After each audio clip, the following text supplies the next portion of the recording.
Hey, what's up? It's Hercules. Man, just had a good workout. Just got in the house, finished jogging. So right now I'm about to make my protein shake. Just make my shake real quick. It's pretty good this morning. That's why I put this video up. Did this video because I just want to talk quick about the McDojos out there. Y'all know who y'all are. y'all know y'all doing a disservice to many people around. You know what I'm saying? And for many people who think about training or who are training and thinking about how can you tell the difference, these schools and stuff. What's a good school? And what's the purpose? And basically it's basically like the difference between buying Mercedes Benz and a Camry. When you look at the dojos, it's quality. What kind of quality you going to get from the schools.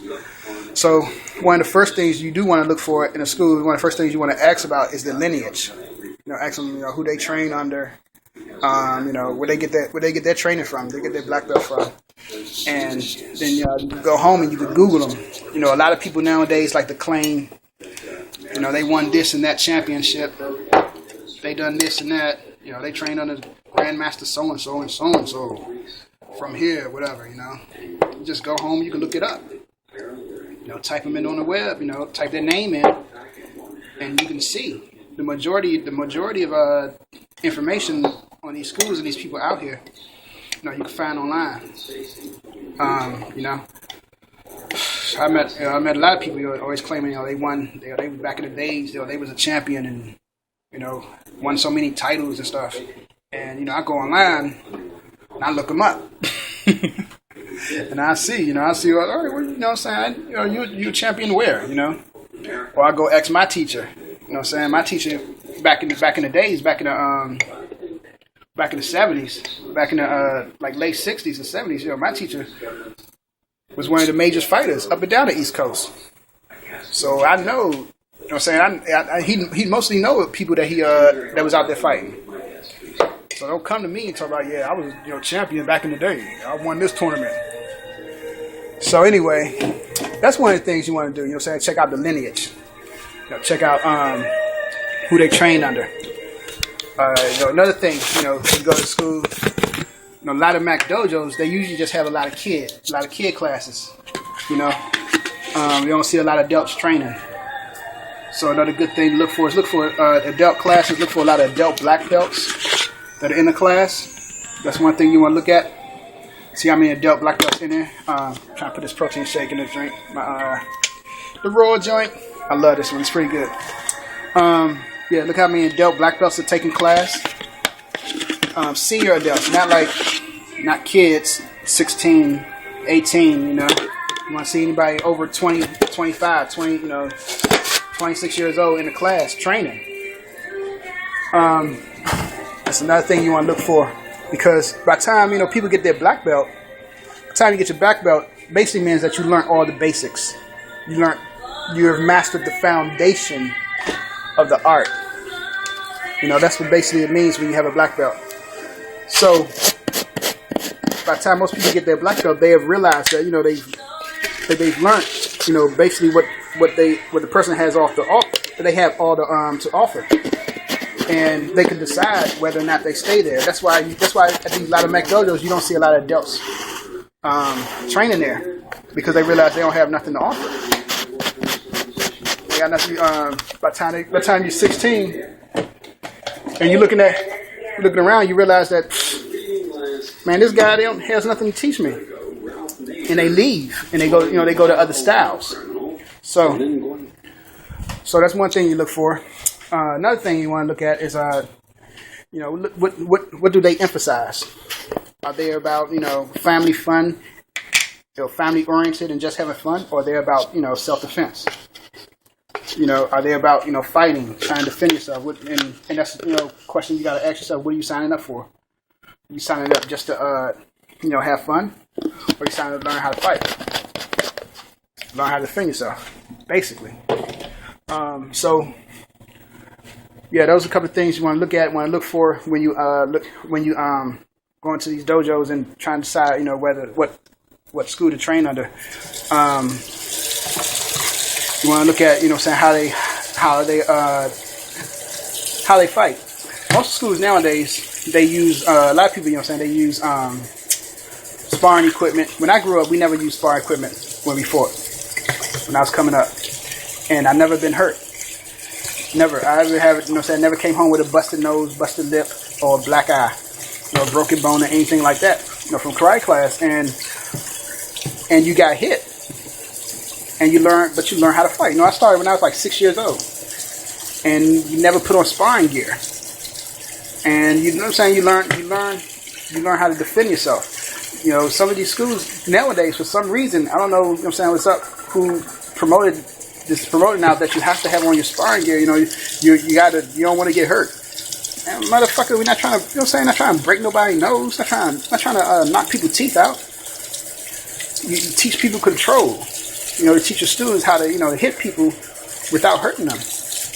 But for some reason, the main thing nowadays is a lot of these schools nowadays, you always see them, with sparring gear on. So, you look for a school, that everybody's going to be wearing sparring gear nowadays. But you look, see how much they emphasize, sparring, and how much they emphasize, wearing the gear. You got to realize that, just because you're wearing the gear, it's not going to make you a good fighter. Not going to be able to defend yourself a lot. To defend yourself well, I should say. So, a lot of these schools, you have to, you got to see what it takes to get the belt. You got to ask them, how long would it take for you to get a black belt? Usually it's all about the person, how much you training, how many times you coming in a week to train. Some of these schools, it's just they don't care how long you've been there. They don't care how well your form, your techniques or whatever. They just promote you along. I used to work at a McDojo. That's how I know. I used to work at a McDojo, and I seen black belts.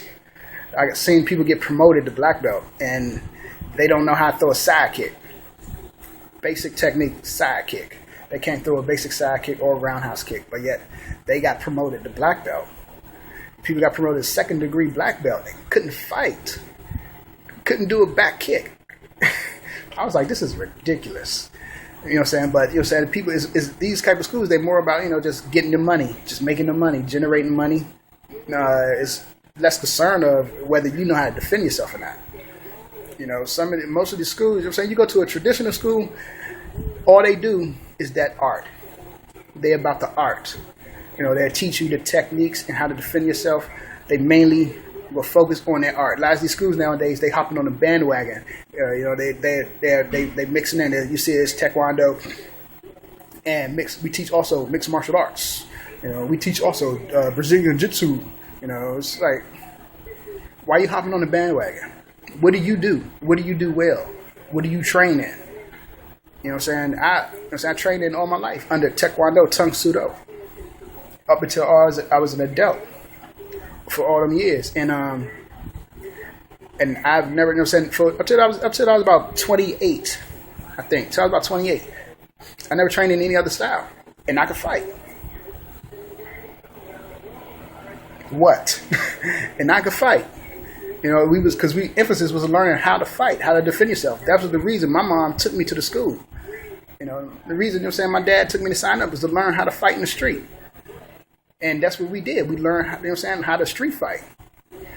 And I tell people, and I didn't know, for me, I didn't know the differences in the taekwondos. There were different taekwondos until I became an adult. As a kid, all you know is taekwondo. All I see is, taekwondo school. I trained at the guy named was Ki Wayne Kim. And all I knew was taekwondo. And I was telling everybody, I take taekwondo. When I got older, I'm in college and I'm telling people, I take taekwondo, and they like, yeah, Olympic taekwondo. Then I started to see the Olympics. I'm like, nah, we don't fight like that. I'm saying we use our hands. It was like, nah, we fought. You know what I'm saying? So it was me. I always tell people now, it's like I train taekwondo, tung sudo. I let them know. You know what I'm saying? Foundation was more Tung Sudo, Shudokan. We train for real.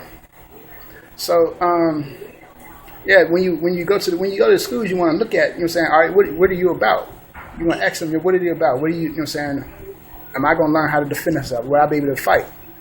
And for you people that are in the McDojos, and I don't know if you can realize that you're in a McDojo, but you're in one.